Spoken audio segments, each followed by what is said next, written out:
Goldie, joined by Donnie. Donnie, get us started here. Looking at the diesel market, seeing some positive signs on the retail front. Obviously, the decline's relatively slow, but it's a decline nonetheless. Yeah, so we're almost back even with this where we were before this second interruption. Yep. As diesel fuel continues to decline. We had it where our ultra-low sulfur diesel rack prices kind of went back up a little bit, forcing up the retail price at the pumps. We saw our gap narrow down to about $1.10. As soon as it got into that range, of course, retail suppliers started to push their prices up at the pump. Yep. And then we started to drop back down again. So here we're at $4.67 right now. Need to be at about $3.15. Yeah.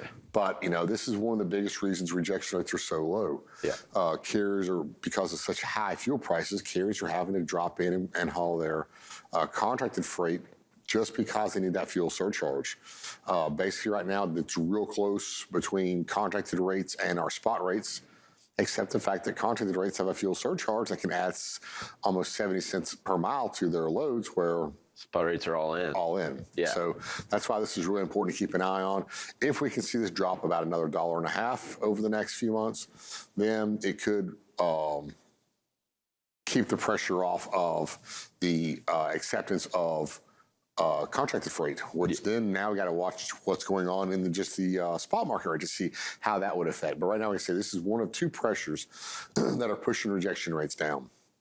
Now, if we go to the next chart here and look at the spread, this is the spread between the cost at the pump and the wholesale fuel price minus all the taxes, basically. So the bare wholesale price. And right now, we notice that, when that gap gets around $1.10, $1.10, they start pushing their rates back up. Well, right now it's been climbing, and we're up to $1.64. So Yep. we're in a pretty good safe zone to say that fuel's not going to be pushing back up here anytime soon.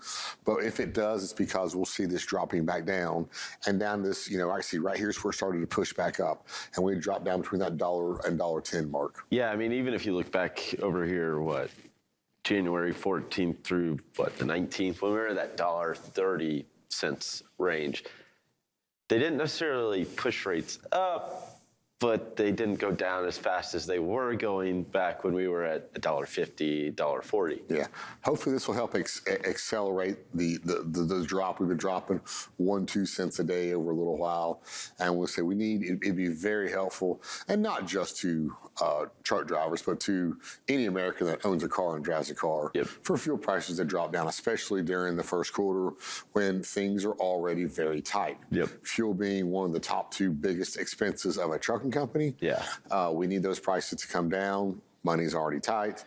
They can't push rates up. This could accelerate some of those smaller companies going out of business. And if you want to see the impacts, go look at some of the earnings releases from the larger carriers, those publicly traded ones. You can see how fuel plays an impact on the expenses side, but then they break out their fuel surcharge revenue, and you can see where fuel contract, how it can kind of offset some of those rises. Sure.